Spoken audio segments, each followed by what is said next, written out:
Welcome to this episode of SAM Conversations, and this is Akshat Singh. Today is the eve of August 6, 2020, and as you observe the 75th anniversary of the nuclear attacks on Hiroshima, we need to ask ourselves where we were and how far we've come. We certainly know that the bombs that we have now are bigger, they're better, and they're even more difficult to detect. In this episode of SAM Conversations, we would be talking about the nuclear deterrence strategy, the nuclear stance of countries in the South Asia region, the idea of nuclear war-enabled terrorism, and the changing nuclear stance as we move towards a new bipolar world order.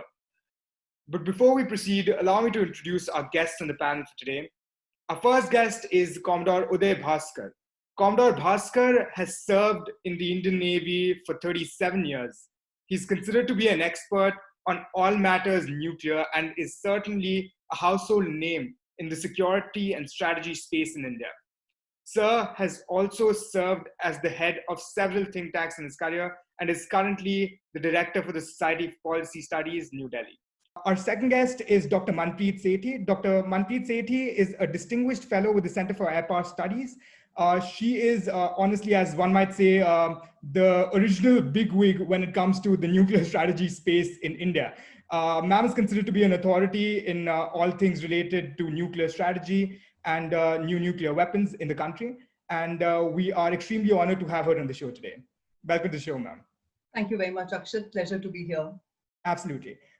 So as we begin this conversation, we need to keep in mind that our agenda would not only be limited to South Asia, we would also try to look at nuclear strategy across the globe, but our primary focus would remain South Asia. So let me begin the episode by asking Dr. Manpreet Sethi. Ma'am, it has been about 60 years since India and Pakistan achieved independence.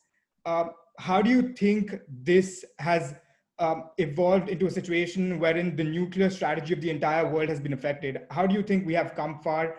What do you think are some of the most devastating developments in this field? And what do you think is the way forward after this?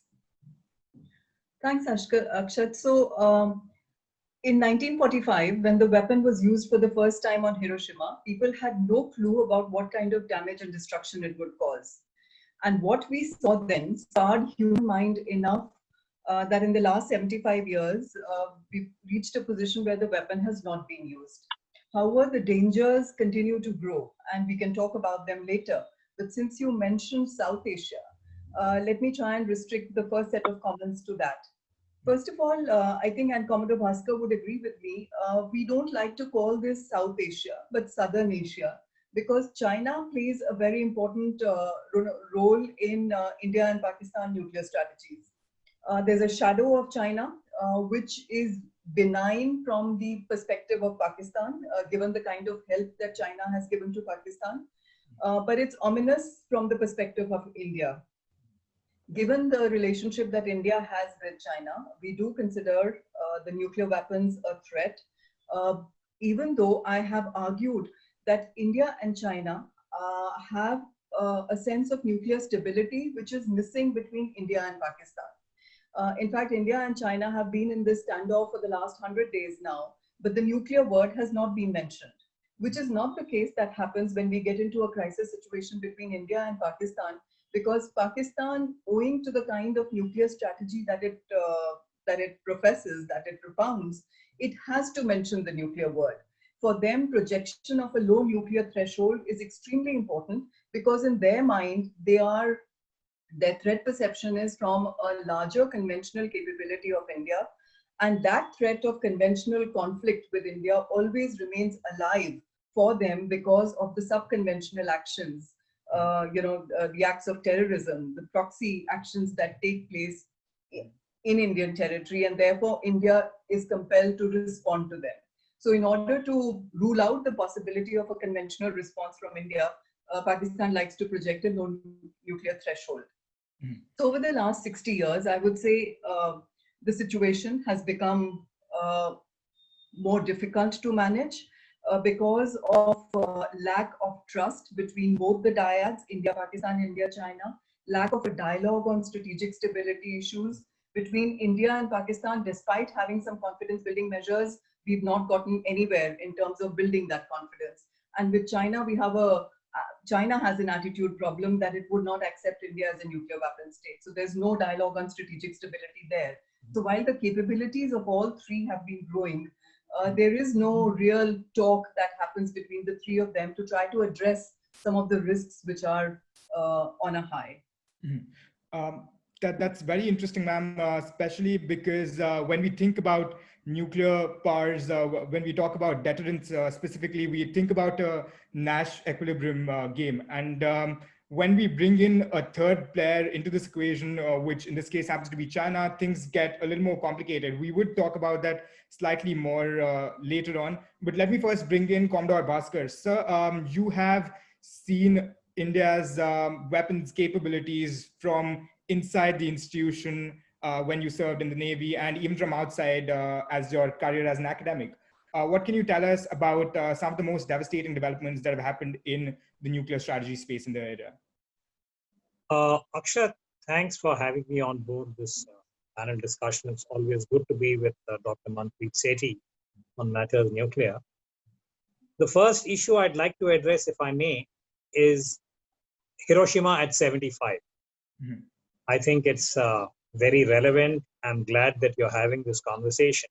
Mm-hmm. And I want to add to what Dr. Sethi has just said, mm-hmm. which is that we can derive some satisfaction from the fact that the world has not seen the use of a nuclear weapon mm-hmm. after Nagasaki, meaning that Hiroshima, Nagasaki are back to back, August 6th and 9th.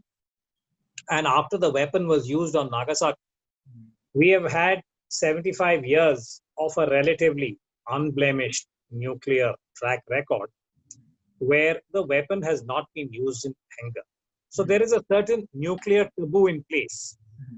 And I think it's very important to underline that we have got here by a combination of factors. One is, of course, during the Cold War, the entire nuclear debate and policies and nuclear activities were along the major track of the US and the former USSR. They were the big boys. The other countries did not really matter. We also had a couple of near misses. You used the word devastating. And I'd like to pick up on that and say that in the Cold War decades, perhaps the most grave crisis that the world had dealt with was the Cuban Missile Crisis of 1962.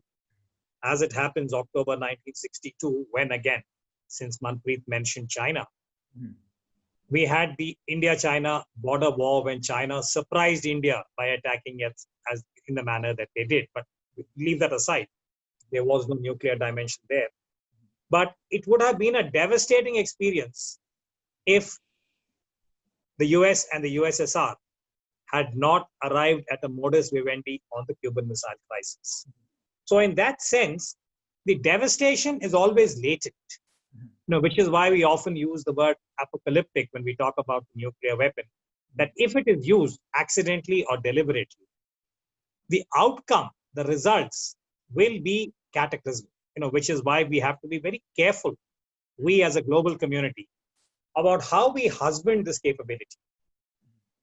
And as an analyst, I just wanted to add this bit that while we are reasonably satisfied about 75 years, I'm not so sure that we would reach the 80th, which is 5 years from now, the 80th anniversary of Hiroshima, with this record remaining unblemished.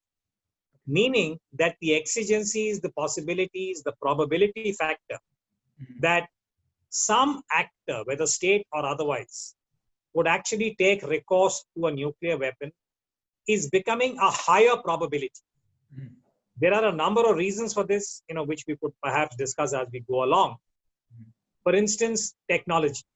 The way in which technology is now leapfrogging many of the benchmarking, kind of milestones that we had when we spoke about how countries acquire nuclear weapons. For instance, testing. Now you don't have to test. You can use a computer and simulate and arrive at the same kind of results that you see.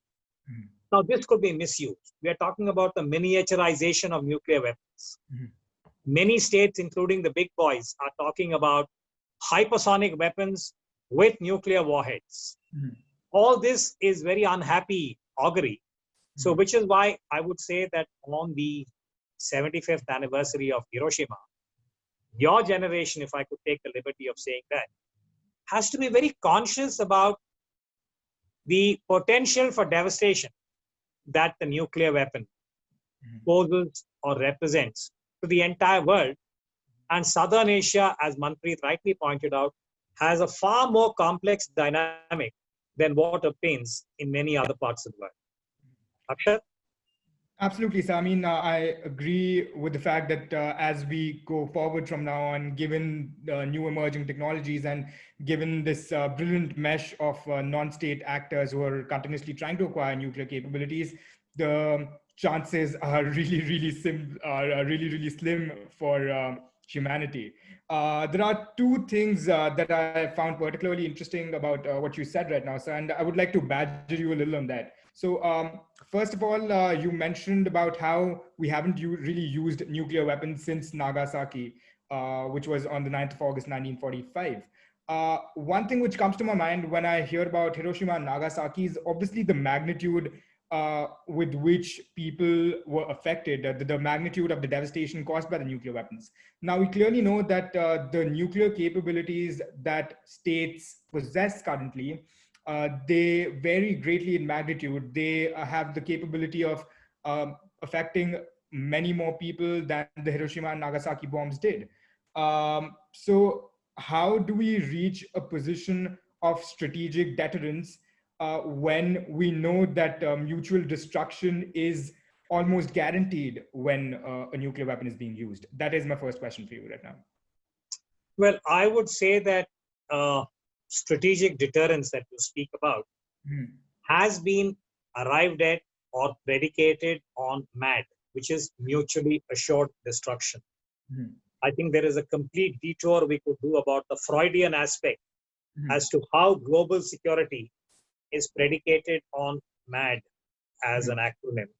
It points to a certain high level of madness, if I may say, because the destructive capability of the weapon is of such an order that at one time it is estimated at the height of the Cold War that between the former Soviet Union and the United States, they had enough in their nuclear inventory to destroy the world 27 times over. Now, that's an absurd statement. You know, if you destroy the world once, there is nothing else left to destroy. But they were number crunching in such a frenzied manner between the former Soviet Union and the United States. They had amassed these behemoths weapons, you know, these huge megaton weapons, thermonuclear. And they used to arrive at number crunching about what one side could do to the other. Despite that, the professionals on both sides ensured that there was a commitment to the doctrine of MAD. And which is why I keep repeating that though the United States and the former Soviet Union did not like each other, ideologically they were poles apart. We had East-West, but they trusted each other to keep their word in terms of commitments made in relation to weapons of mass destruction. To a large extent, I would say, sorry, that was how the deterrence matrix was kept in place. I am not so sure that from the 5 original powers, that is the US, now Russia, UK, France, and China, we have additional players. We have India and Pakistan. We have North Korea. We have Israel. We have Iran, which is knocking at the door, and perhaps other countries that may have the capability to acquire the nuclear weapon. Japan is right on top of that list. You know, it's often said in lighter vein that if Japan wanted to go nuclear, it could do so yesterday, depending on the level of its industrial capability. The most recent sort of entrant to the nuclear club in terms of civilian nuclear power is the UAE, a very unlikely candidate till recently. So my short point, which I'm saying in a very elaborate way, is that there are more nuclear players. And when you have more players, the whole probability issue becomes that much more complicated, and it moves up, you know, the ladder in terms of possibilities, exigencies, and fallout. So that is why the kind of deterrence that we took for granted, that nuclear weapons were only for the core mission, that sanctity, I think, is not as robust. But let me stop here and defer to Dr. Sethi. I'm sure she'll have something to add. Absolutely. Dr. Sethi. You put it very nicely together, sir. Just a couple of thoughts on the idea of deterrence, and you mentioned MAD. I think that was the acceptance or the admission by both US and USSR that there is mutual vulnerability that must be sustained. So the idea of the ballistic missile defense, for instance, was kept at bay so that the mutual vulnerability of the two would be maintained, and that would put MAD or deterrence into place. What we see since the ABM treaty has been given up by the US is that that idea of mutual vulnerability has gone out of the window.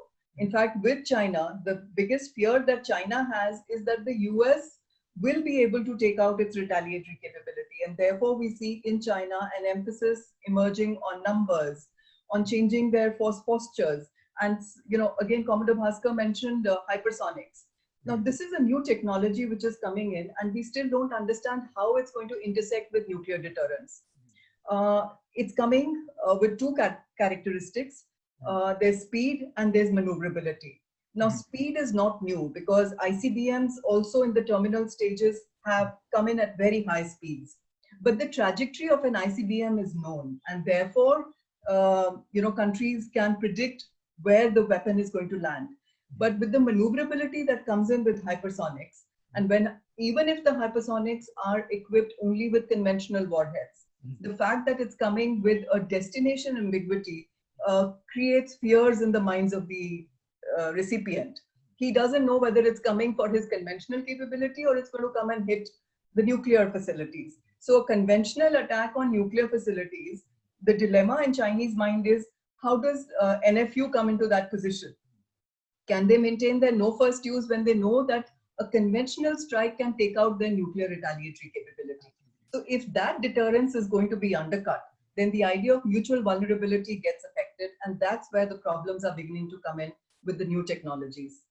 Absolutely, ma'am. And I don't think that it's just China. I feel that there were talks even within the Indian strategy circles about the assessment of our no first use policy. I recently read a piece by you when you were talking about Dr. Garg's from MIT, his paper on India's critique of the no first use policy. And that is very interesting. But let me rewind a little bit and let me try to make sense of a couple of things here. So first of all, Commodore Bhaskar spoke about this mutual trust between USA and USSR, which kind of led to a situation in which deterrence was made very realistic, very possible. Now we have a couple of developments that has affected that. We have seen that the New START agreement hasn't really worked out.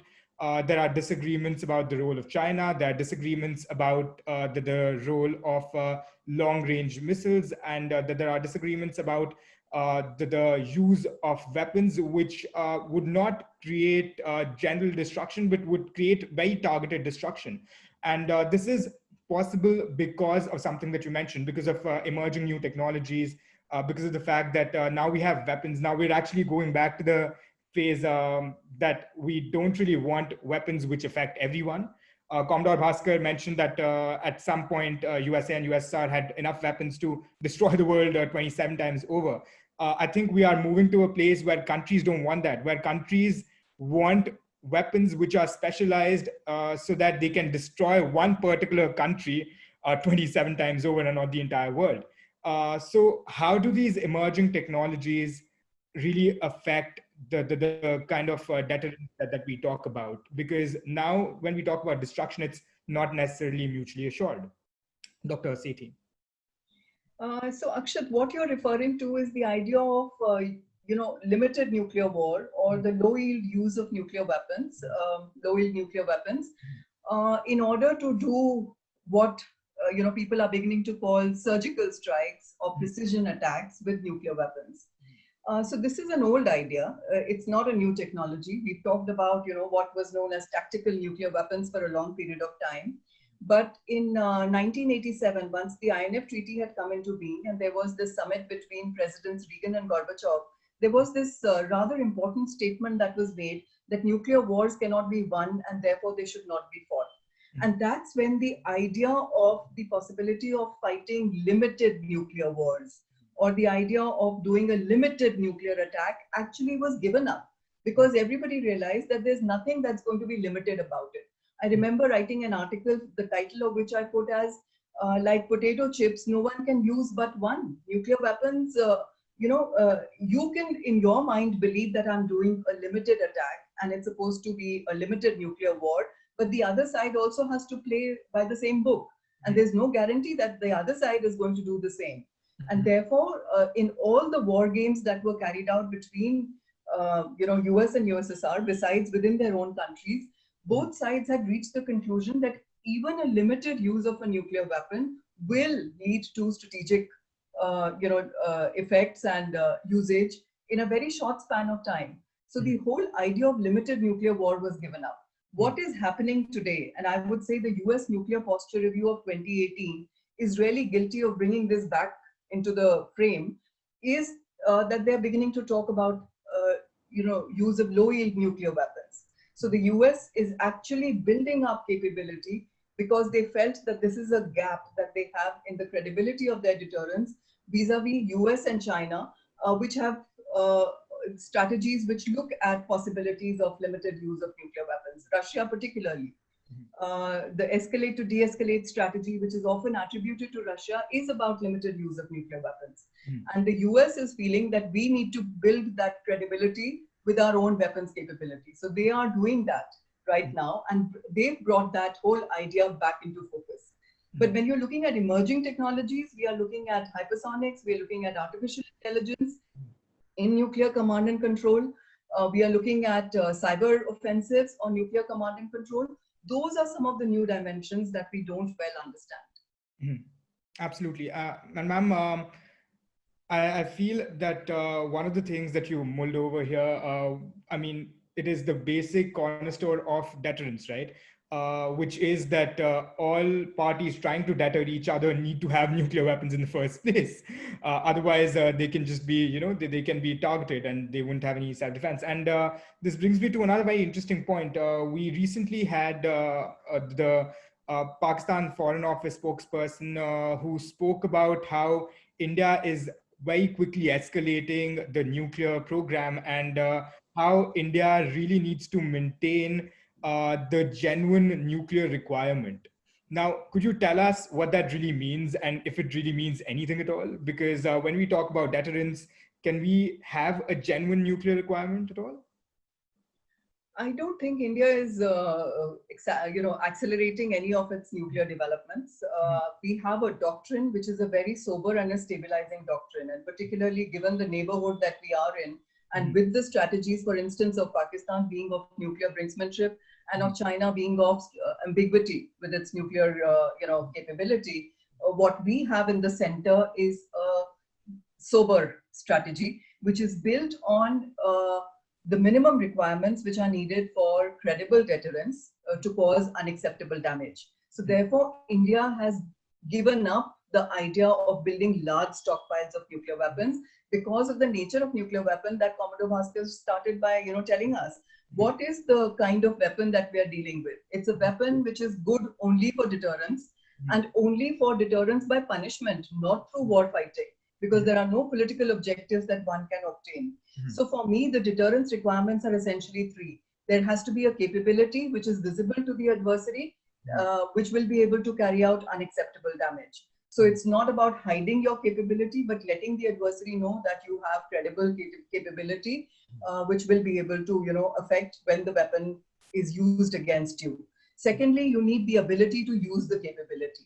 So therefore, the command and control structures, whether it's the military or the political dimension, both have to be covered, and the adversary needs to understand that you have the ability to use the capability, even if it has to be only in retaliation. And lastly, there has to be communication of both. The resolve has to be indicated, and that's what communication of capability and communication of ability to use the capability gets indicated in your resolve that you're going to use that capability. So communication or signaling is a very important dimension of nuclear deterrence. And I think on all three fronts, India is doing pretty well. We don't need to accelerate. and we need to keep our focus on survivability in order to give that sense to the adversary that he can never get away with a first strike without retaliation from India. Absolutely, man. Since we're already on the topic of our neighbors, let's go back to Commodore Bhaskar. Sir, in the beginning of the interview, you mentioned that our relationship with Pakistan differs from our relationship with China. And with Pakistan, it's more adversarial. With China, it happens to be more or less a relationship of understanding, wherein even when there is a conflict, even when there is a possible conflict situation, the word nuclear isn't really brought up. So to that, can we argue that China, as Pakistan's ally in this region, can still play a role in either accelerating or supporting Pakistan's nuclear ambitions against India? Akshat, but let me also add that the observations that you referred to in relation to China and Pakistan and the nature of the dyad, this was made by Manpreet during her comment. But I would like to pick this up, to the extent that the Indo-Pak dyad is deemed to be less than stable. And this is primarily because Pakistan prefers this particular orientation, where at the drop of a hat, literally, even at the hint of any tension or something that could go up the ladder, their first recourse is nuclear saber rattling. And they do that because they are also trying to get the attention of the global community and play the card about India, Pakistan, South Asia being the most dangerous spot in the world. This is something that President Bill Clinton had once said in his first term. So therefore, there is a certain compulsion for Pakistan to keep the India-Pakistan nuclear dyad in a less than stable manner whenever there is an opportunity. On the other hand, as Dr. Sethi rightly pointed out, for decades, India-China, despite the fact that we have an unresolved line of actual control, there is no territorial agreement, the nuclear dyad has been far more stable. India and Pakistan, China have never used the nuclear word in any of their tough situations, whether it was Doklam or now whether it's Galwan. And we haven't made any reference to nuclear capability, which is a sign of a stable, mature relationship. But I have one reservation in relation to China, which is that to the extent they want to project and claim to be a responsible global power, including in the WMD or the nuclear domain, there is a sense of righteousness when they talk about the nuclear issue, how they are very, very subaltern in relation to the United States. They would never use the nuclear weapon. I've heard this many times in seminars and elsewhere. But this did not prevent China from investing in what I have once referred to and described as the covert use of the nuclear capability to advance terrorism. So this is the acronym I had used, NWET, meaning nuclear weapon enabled terrorism. So what China did was to provide or enable Pakistan to go nuclear. The May 1990 nuclear crisis that is part of the literature of Southern Asia, ostensibly between India and Pakistan, was, to my mind, catalyzed or enabled by China because they provided the support for Pakistan to carry out its covert nuclear test and the way in which they had provided various forms of assistance, including fissile material, etc., in the late 1980s. This being fully cognizant of the fact that China was providing nuclear capability to a country that was engaging in terrorism against India. This was the beginning of the end of the Cold War, the early 90s. And this is what Pakistan did quite skillfully, I would say, using the nuclear shield to engage in terrorism against India and create the kind of profile that we now associate with it.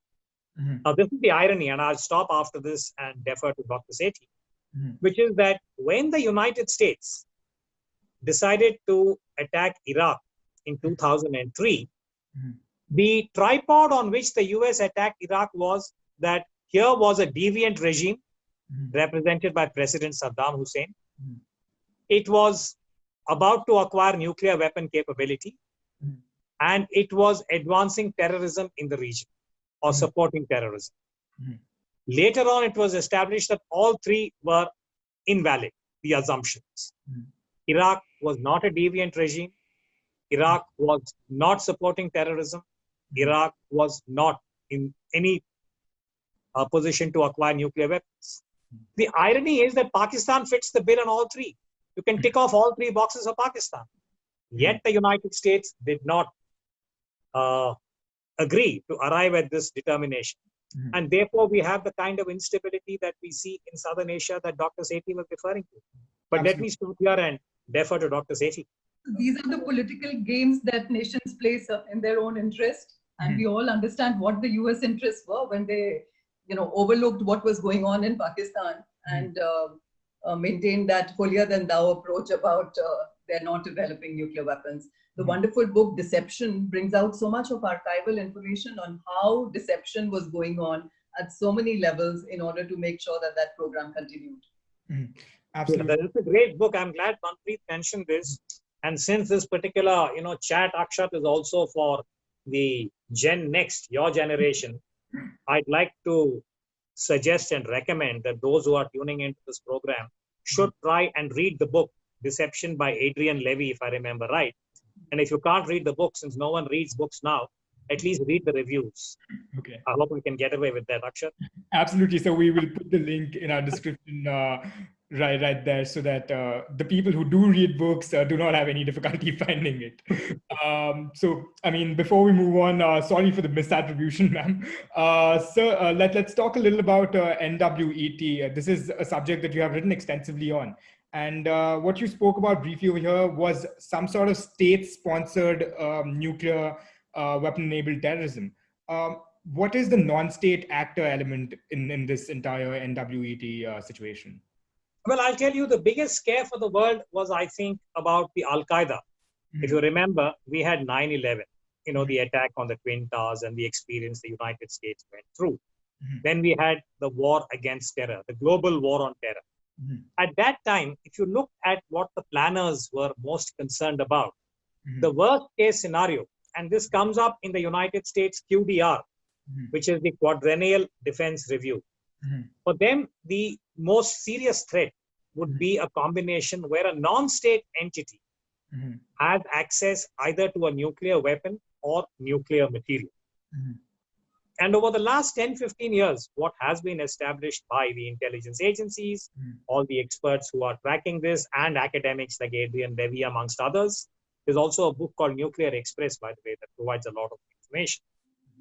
It is certain states who are deliberately enabling or turning a blind eye when there are nuclear transgressions across the board. The best illustration or example of this is the AQ Khan network. Now, you may be aware, I think most of the people who are tuning into the show may also be aware, AQ Khan is the network that a Pakistani scientist had nurtured very assiduously for decades, going back to the late 70s, early 80s, from Europe to North America to the Middle East to ASEAN, and finally creating this clandestine network, which has actually been described as a nuclear Walmart. And it's in that sense that any non-state entity, for instance, there was a lot of, shall we say, assessment going on, that what if the Al-Qaeda had already acquired a mini nuke or a tactical nuke, then what would be the response by the global community? So this still remains on the radar of security planners. And there are various, I would say, examples of countries trying to protect their fissile material from non-state entities who could use it not so much as an explosion, but to create a scare. Now, after Fukushima, the world has become aware of the devastating effect that nuclear radiation can also potentially have, and the long-term consequences given the half-life of this fissile material and all those things. So the net result is that today, because of technology, because of the determination of, or the resolve, the perseverance of the non-state, and the tacit support of certain countries enabling illicit activities or activities related to terrorism, which is why I use the word NWET, poses the most serious challenge to global nuclear stability. which is something we should reflect on the occasion of Hiroshima at 75. Absolutely. Absolutely. And you mentioned the entire fiasco with AQ Khan, and you term it as the Walmart of nuclear weapons.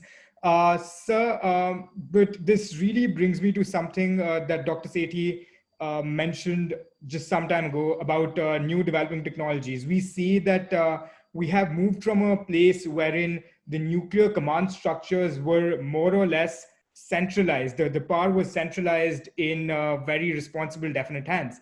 And now we have moved to a place wherein the technology has allowed us to really decentralize nuclear capabilities. I am very specifically talking about the distributed ledger technology, that the blockchain technology that people are talking about in bringing to nuclear command. Now, given the fact that nuclear technology has become more easily susceptible, if I may use the term, for adverse parties if they want to really get control of it.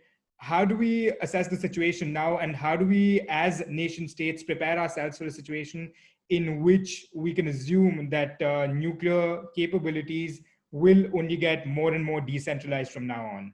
Dr. Sethi. Akshat, I don't believe that the nuclear capabilities are getting decentralized. I think all nations understand what they are dealing with, and they have command and control structures which are, taking care of both the positive and the negative controls. So when the weapon is not to be used, there are enough systems in place in order to ensure that the weapon will not come into use. Sir spoke about nuclear weapons enable terrorism, which is basically what Pakistan is doing. But non-state actor use of nuclear weapons or nuclear terrorism is a different phenomenon. So the possibility of nuclear terrorism happening remains in theory always there. But nations again have, under the nuclear security summits, the awareness which was raised, they have all begun to understand that they have to take national control over their nuclear material so that non-state actors don't get to them. And even in those systems, there are enough processes which have been put into place, including in Pakistan, to make sure, because for Pakistan, its nuclear weapons and its nuclear material are like crown jewels. They can't afford to let them get out of hand unless they want to do it themselves, which is a different picture altogether. So I would suggest that the command and control structures of countries, even in the case of North Korea, are not going to be delegated to the lower levels. Even when Pakistan talks about tactical nuclear weapons, they make sure that they also mention in the same breath that even tactical nuclear weapons will be under central control. Now, there's a dichotomy here, but the point that they're trying to make is that the weapons are not going to be loosely, going around everywhere, and that the command and control structures will be able to ensure proper authority over decisions that have to be made on the use of the weapon. So I am not without faith in the command and control structures that countries have built for maintaining that authority.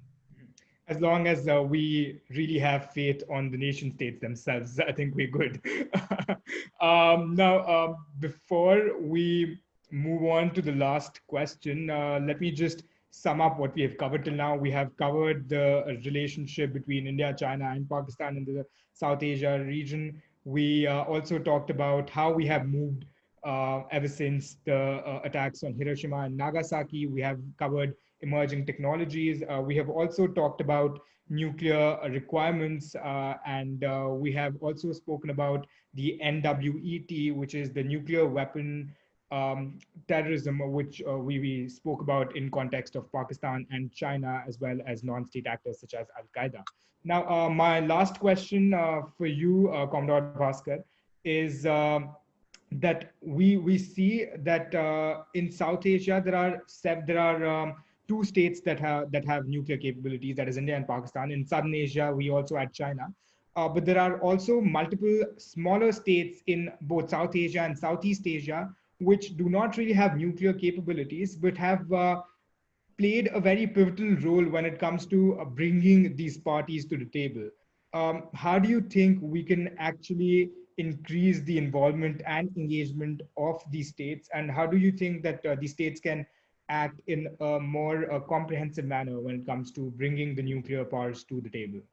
We'll have Commodore Bhaskar and ma'am, then I'll ask you to give the concluding remarks. Now, let me sort of try and respond to this in a brief manner. First of all, Akshat, I just want to add one word, which is that when I spoke about NWET, I think Manpreet has rightly pointed out, it is nuclear weapon enabled terror. You know, nuclear weapon terrorism is a different ballgame altogether, and that has a much lower probability, as Manpreet has pointed out. But nuclear weapon enabled terror is what the China-Pakistan axis and how that has affected India is all about.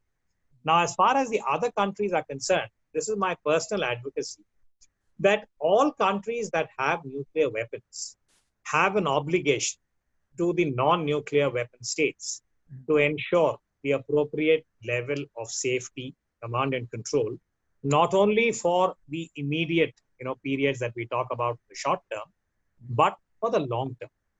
Because every nuclear warhead that has fissile material, the shelf life, the half-life of this material is in thousands of years.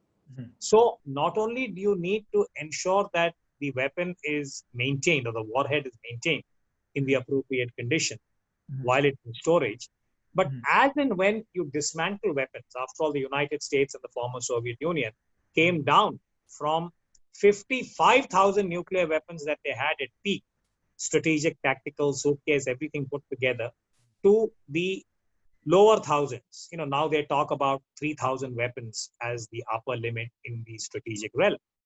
Now, what do you do with the balance? All this material has to be properly handled.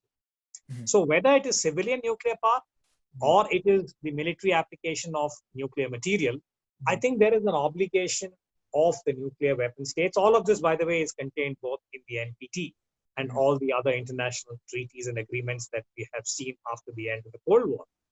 But I think this is not respected as sincerely as it ought to be, because the breakdown that I spoke about initially, the trust, as it now obtains amongst the major powers. Look at what is happening between United States, Russia, and China, the three big players. There is a certain breakdown of trust.